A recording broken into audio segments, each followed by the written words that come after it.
Now let us see the example number 8. Sum of 1 to n natural numbers is 36. म्हणजे एकापासून n पर्यंतच्या, ते मला माहित नाही n ची किंमत काय आहे, पण एकापासून n पर्यंतच्या ज्या नैसर्गिक संख्या आहेत क्रमागत कॉन्झिक्युटिव्ह त्यांची बेरीज 36 आहे, त्यांचं सम 36 आहे. Then find the value of n. आपल्याला n ची किंमत काढायची. ठीक आहे, मग आपण काय करणार, तर ह्या एक्झाम्पल मध्ये A1 आहे हे क्लिअर आहे. डिफरन्स पण 1च येणार कारण कॉन्झिक्युटिव्ह नॅचरल टर्म्स आहेत, त्याच्यामुळे डिफरन्स 1 येणार. राईट. आपल्याला Sn माहिती आहे, Sn इज 36. आपल्याला n फाइंड आउट करायचं, म्हणजे आपण Sn चा फॉर्म्युला वापरणार इथे. Sn is equal to n/2 into bracket 2a plus n-1 into d. So 36 is equal to n/2, n काढायचाच आहे कारण 2 into 1 plus n-1 into d ची व्हॅल्यू पण 1. मग 2 ने इकडे मल्टिप्लाय केलं 36 जुने 72 होतात. 72 is equal to n into bracket 2 plus n into 1 किंवा n-1च येईल. n-1 नी 1 ला मल्टिप्लाय केलं, n-1 नी एकाला गुणलं n-1च येईल. So 72 is equal to n into bracket 2तून 1 गेला 1 प्लस n. सो 72 बरोबर n into 1 is n, n into n is n square.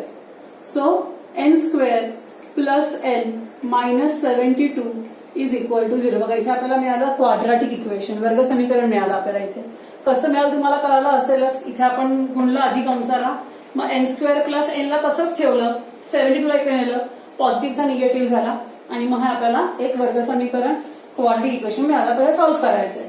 मग अशा दोन संख्या सांगा ज्यांचा गुणाकार 72 आहे आणि वजाबाकी 1 आहे, तर 8 9 72, म्हणजेच n square plus 9n minus 8n minus 72 is equal to 0. n common काढला n प्लस 9, मायनस 8 कॉमन काढले n plus 9 is equal to 0. So n plus 9 n minus 8 is equal to 0.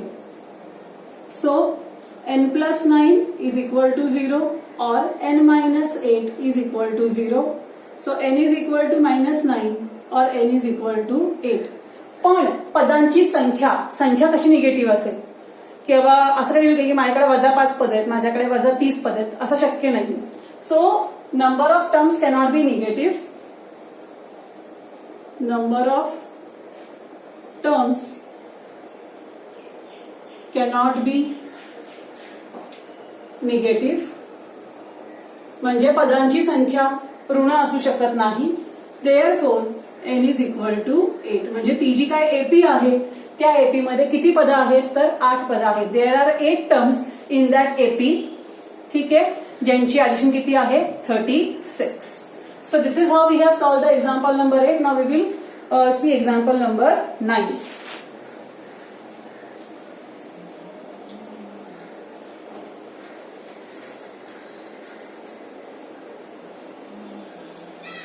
So let us see example number 9 now.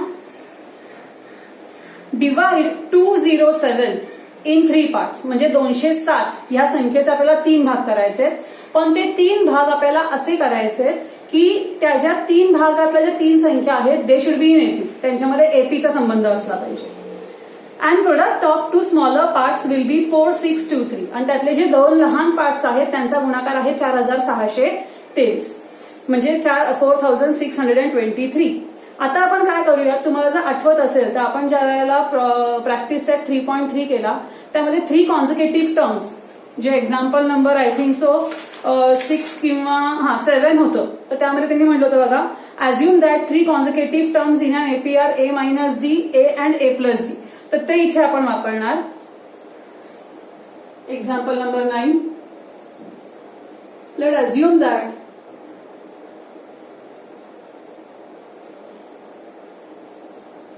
three consecutive terms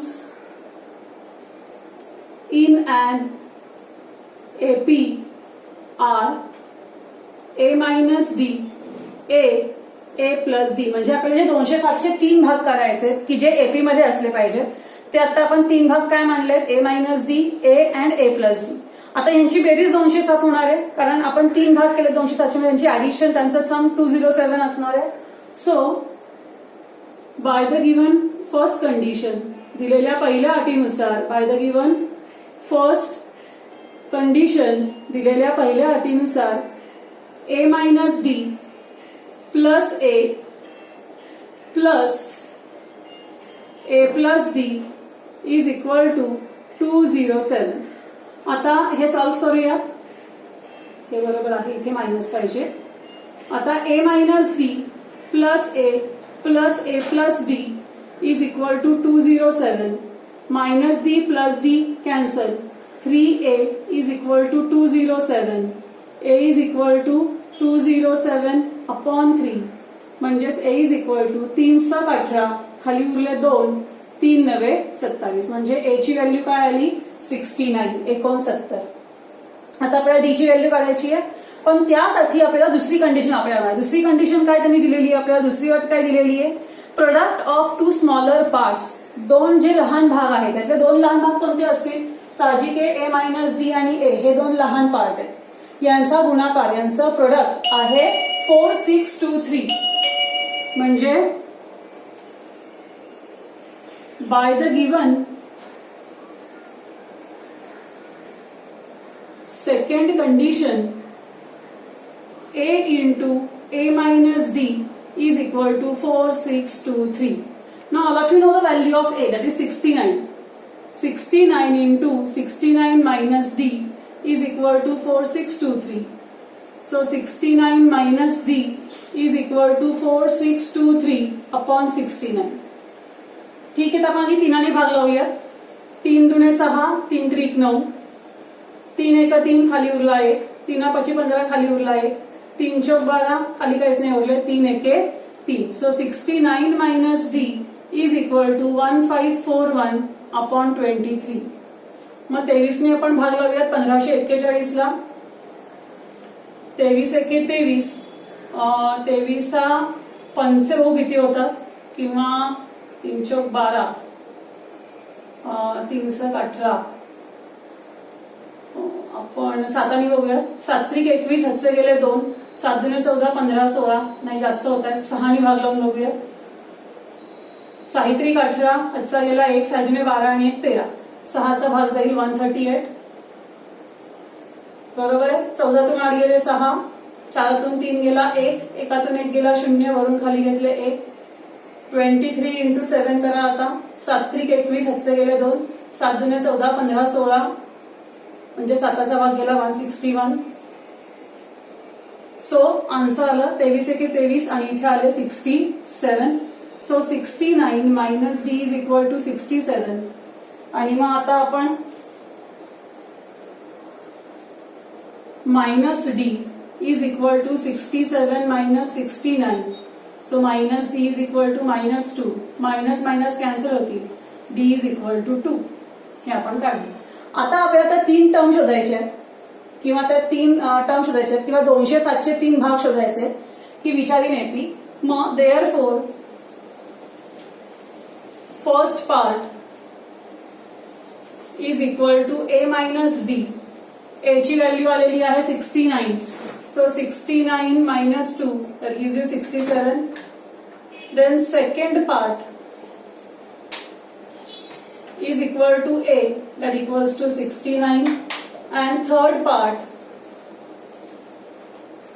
is equal to a plus d, that equals to a ची value आलेली आहे 69 plus 2 that gives you 71. म्हणजे ते 3 parts काय आले, 67, 69, 71. ते तुम्हाला शेवटी लिहावं लागणार आहे. Therefore 3 parts of 207 are 67, 69, 71. म्हणजे हे ते 3 पार्ट्स आहेत 207 चे, की जे एपी मध्ये आहेत आणि त्यांची बेरीज 207 आहे. So this is how we have seen the example number 9. In the next video we will see the example number 10.